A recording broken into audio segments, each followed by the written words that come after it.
नमस्कार व्यूअर्स, आज हम आपको केदारनाथ जी के दर्शन कराने ले चलेंगे।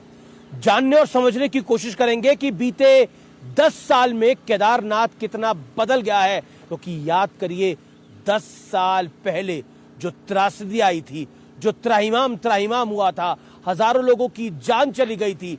बादल फटने के बाद किस तरह से घटनाक्रम केदारनाथ जी में बदल गया था, उसको समझने की कोशिश करेंगे, उसको बताने की कोशिश करेंगे।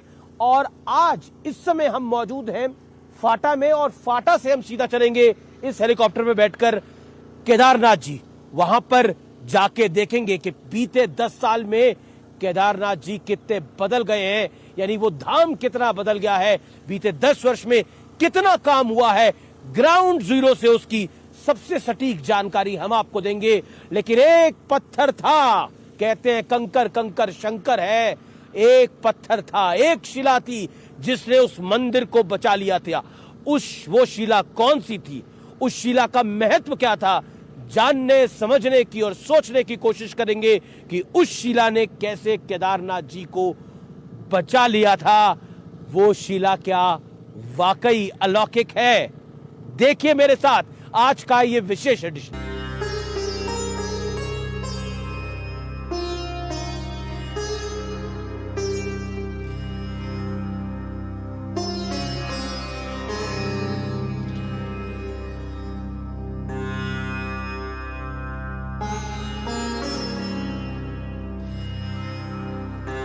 जैसा मेरा आपसे प्रॉमिस था, वादा था, जय बाबा केदारनाथ जी की, मैं आपको केदारनाथ धाम लेके आ गया हूं।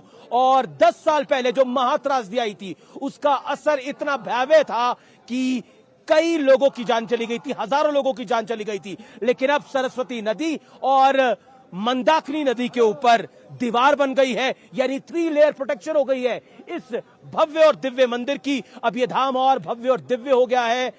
और प्रधानमंत्री मोदी बीते 9 सालों के अंदर 6 बार बाबा केदारनाथ के दरबार आ चुके हैं। और साथ ही साथ उनका स्पेशल फोकस रहता है यहां पर डेवलपमेंट के लिए और इसके पुनर्निर्माण के लिए।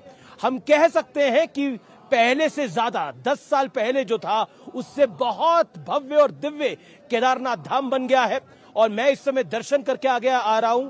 अलौकिक है, इसमें तो कोई दोहराई नहीं है। हमारे देश में तो कहा जाता है कि कंकर कंकर शंकर है। और जब भोलेनाथ के सबसे बड़े ज्योतिर्लिंग केदारनाथ में मैं खड़ा हूं, तो यही कह सकता हूं कि ये देश भोलेनाथ का है और ये देशवासी भी भोलेनाथ के हैं।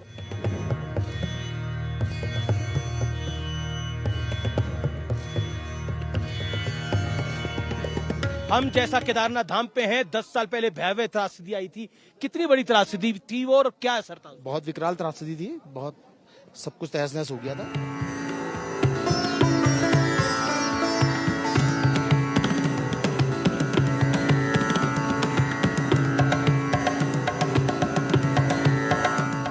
और आज हम समझने की कोशिश करेंगे कि 10 साल पहले क्या हुआ था और आज की स्थिति क्या है। और समझाने के लिए कोई और नहीं, मेरे साथ पुष्कर सिंह धामी है, मुख्यमंत्री उत्तराखंड के। धामी जी, एक सवाल, मतलब 10 साल पहले जो त्रासदी हुई और उसके बाद अब इतना दिव्य रूप इसका आ रहा है। प्रधानमंत्री का तो विशेष ध्यान रहता है पूरे देश पे एक तरफ और केदारनाथ धाम पर एक तरफ।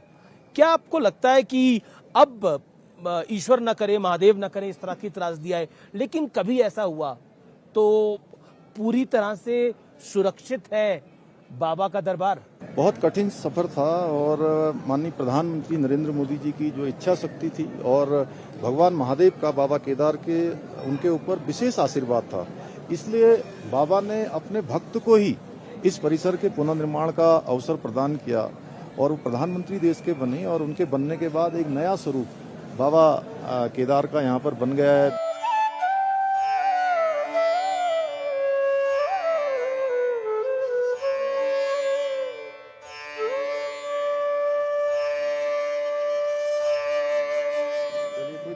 तो आप लोग मार्च से यहाँ पर हैं? जी। एक्चुअली मैं अमीश भाई, यहाँ पर क्या है, इन लोगों को बड़ी दिक्कत होती है यहाँ पर। जब अभी बर्फ पड़ती है तो ये समझ लीजिए कि 2-3 महीना काम करना भी बहुत कठिन हो जाता है। तो 2-3 महीने कैसा होता है काम करना, अगर आप बता पाए? सांस फूलने लगती है ना, सांस फूलने लगती है।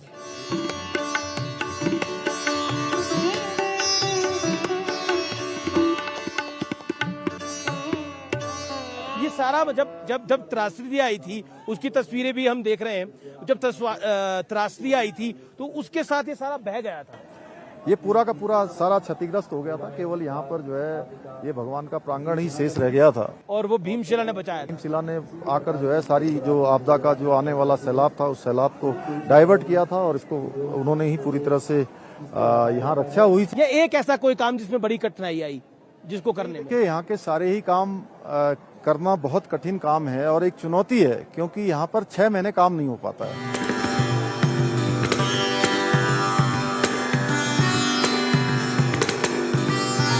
बाबा इतनी कृपा कर रहे हैं, आपको अपने पास बुला रहे हैं और यहाँ पर जो भी आ रहा है वो किसी के कारण से नहीं आया, अपने कारण से भी नहीं आया है, वो बाबा की कृपा के कारण बाबा की कृपा से आया है। और हम यही कह सकते हैं, हर हर महादेव जय बाबा केदार। हर हर महादेव जय बाबा केदार जी।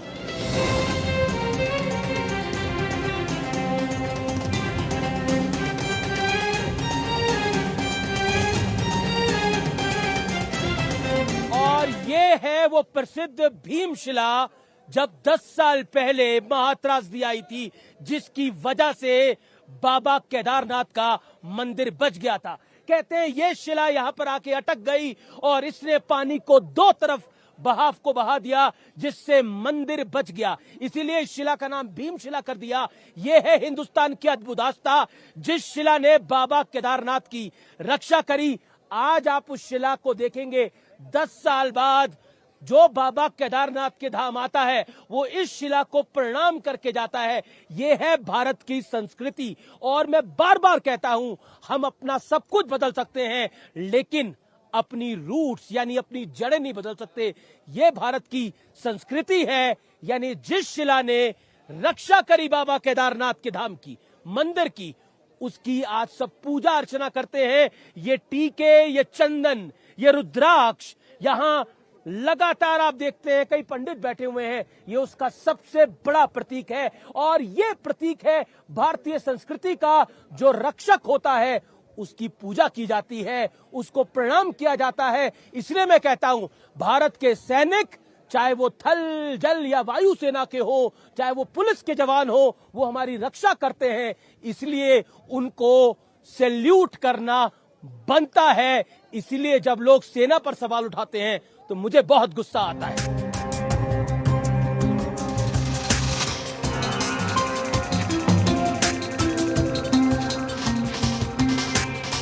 ओम नमो भगवते रुद्राय। हम मौजूद हैं आदि शंकराचार्य की समाधि पर। यह वही समाधि है जिसको कुछ महीने पहले प्रधानमंत्री मोदी ने जिसका अनुवारण करा है, और ये वही समाधि है जो खंडित हो गई थी जब बादल फटा था। आइए चलते हैं उधर।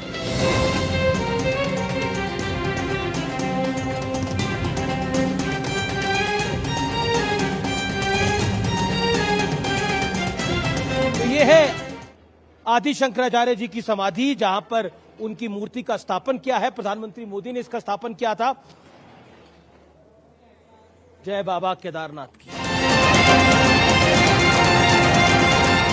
ये मूर्ति एक विशेष धातु से बनी है और किसी भी मौसम में टिक सकती है। ये इसकी बड़ी विशेषता है।